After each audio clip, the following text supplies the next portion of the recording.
Question for you car guys. While working on your car in the neighborhood, I'm sure people don't love you until they have a problem with their car. Then they come see you, right? Just had a guy that I've never met before in my life pull up and ask if I'm the car guy that works on cars. So clearly he's had a conversation with someone else and they've told him that there's a guy on the street that works on cars. He has a nail in his tire. I said, no, I can't do it because I don't have the patch kit. As well as, then I'm held liable, right? If anything happens. You've got to always second guess everything. People's motives. I mean, I'd love to help, but at the same time, I don't want to put myself in hot water. Anyway, small rant. Ooh, she just curbed her rim. Let's get to this Fiat 500 sway bar end links.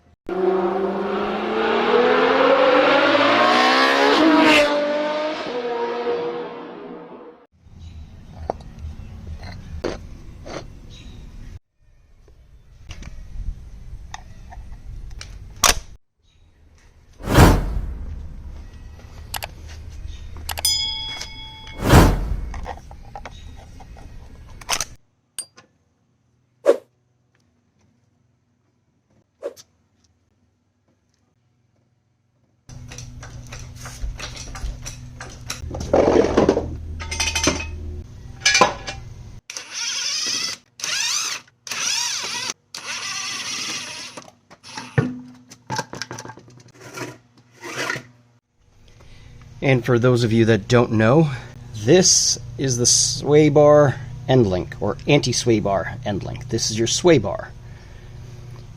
So this little device here is what keeps the wheel, it helps to keep the wheel on the ground. I'm guessing these are original, so I'm going to soak these, both top and bottom, on both sides, with some penetrating fluid, and then try to remove these. I think this is gonna be a bit more trouble than I had anticipated. I've got to get moving because it looks like a storm, or at least rain, is on its way in. So here goes. Not sponsored. So what I did not show you just now is I grabbed my wire wheel and tried to get in there to clean up some of the threads. Not sure how well that's going to be, how much that's going to help. It does look a little cleaner. My problem is when you put that Allen key inside there to hold the shaft from spinning, is it going to help? You know what, let me try an impact gun. So I don't have the right size socket for the impact, so next best thing, I suppose. Wow, it's really on there.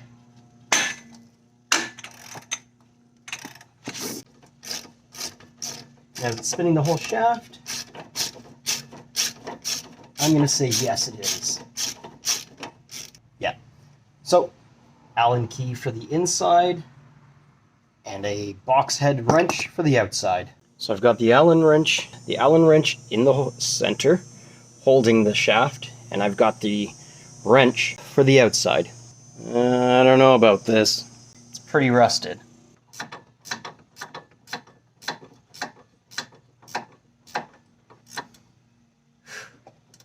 This rust is no joke.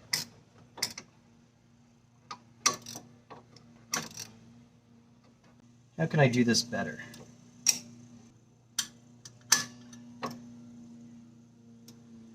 Now, when I'm wrenching, the vise will lock against the spindle, so I can focus on one thing at a time.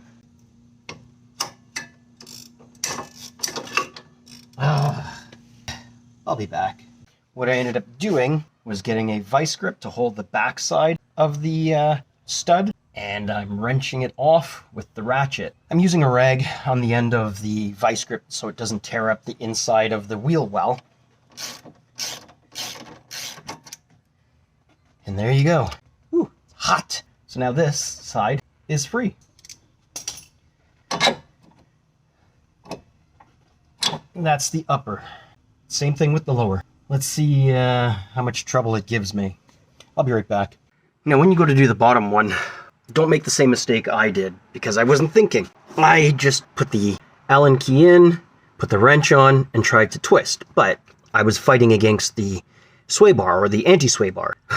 My setup now is I've got the vice grip on the inside anti-sway bar end link, and what I did was I took the Allen key that goes into the center, wedged it against the axle, double box head wrench to give me leverage to spin. So I've got a whole bunch of things going on, but now instead of fighting against the anti-sway bar, I'm just fighting against the rust. Thank God for a little bit of common sense and brains. Just every now and again, you've got to recheck the Allen key, make sure it hasn't slid out.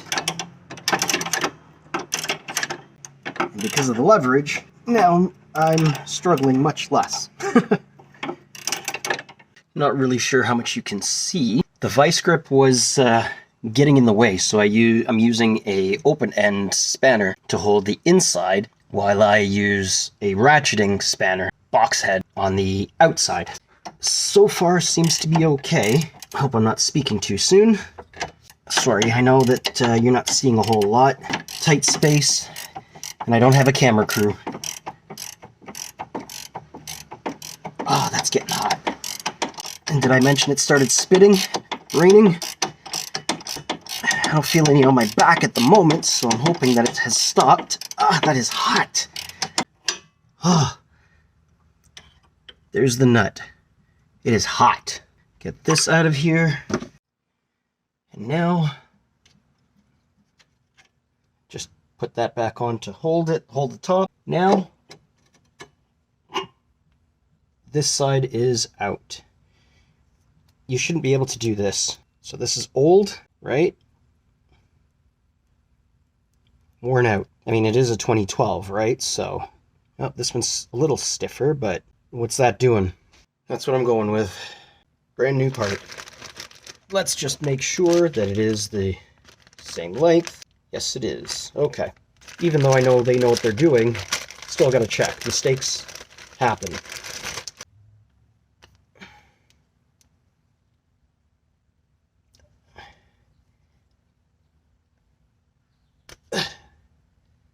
Much stiffer. Interesting though, the new one, diameter bar here, is thinner. See the difference? And now we just tighten everything up. So once again, you put the Allen key in there, use your wrench, and spin it on. For those of you that didn't understand when I was saying in and out, what I was doing was, I don't know if you can see this. Okay, you see that flat head there? There's another one on the other side. So this is oblong. So I put had the wrench here and then spun this off. So instead of using the Allen key to hold this shaft, I held it from out here because all of this is attached. Hold it here and spin. Just for those that didn't understand or want a better view of what I was trying to explain. All right, let's get to work before this rain gets here. What I should have done was to let you guys hear the clunking that was taking place. Before the summer is out, the shocks will need to be done, because I think those are blown as well. Anyhow, oh yeah, so I am definitely gonna have to pull that apart again. Glad I put the anti-seize on. Let me show you what it looks like now. Oh, and don't forget to torque the bolts to, I think it was 62 foot-pounds. All right, this is what it looks like now. All right, so you can see the top bolt. It's in, you can see the silver, the anti-seize.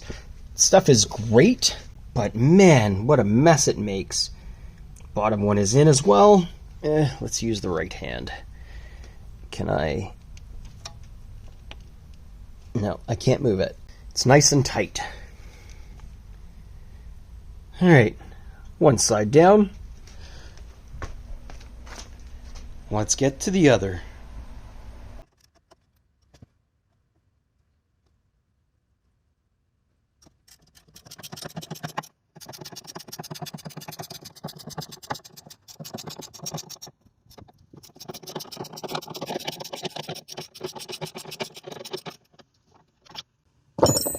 Looks like the penetrating fluid helped. So again, someone else has stopped to ask me if I can work on their car. Maybe I should just turn this into a mechanic shop.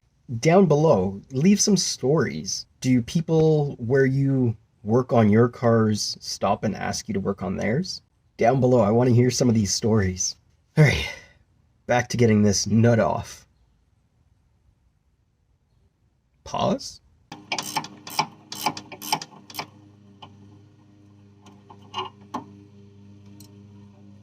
I don't care what anyone says, penetrating oil does work. The other side took me about 45 minutes. Let's round it up and call it an hour. This side, you basically saw in real time. I mean, from the time I moved all of the tools over to this side and broke those nuts free, 15 minutes? 20 minutes? Let's round it up, 20 minutes.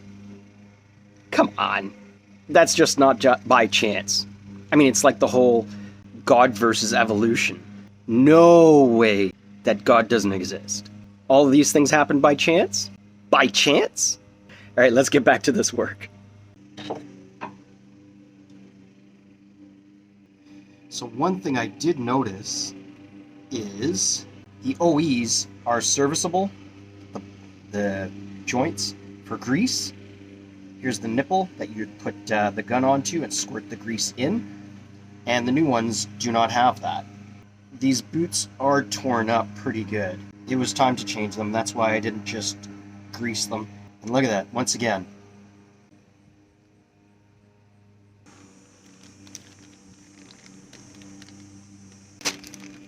Like I was saying, no nipple. It's not serviceable.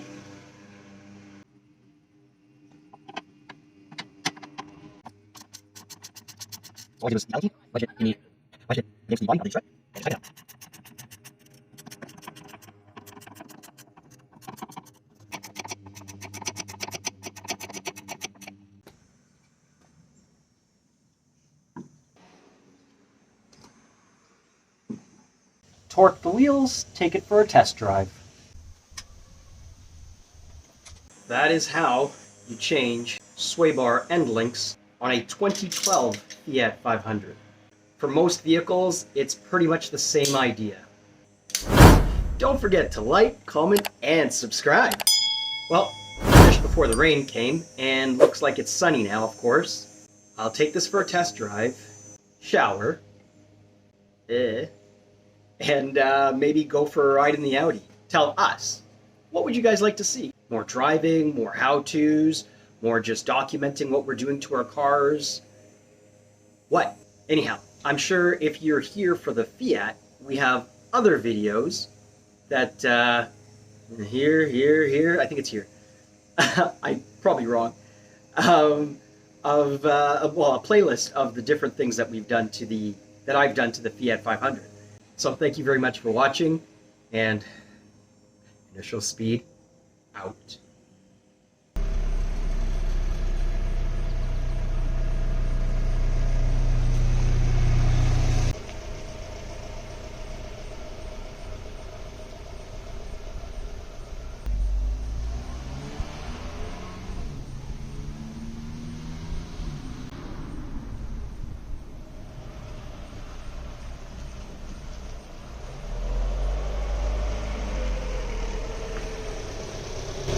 $1,000,000 times better.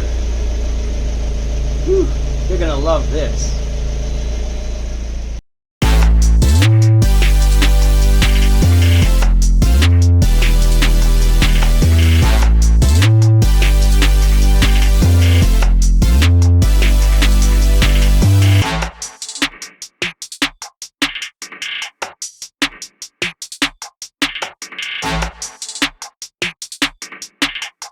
Woohoo! Another one in the book.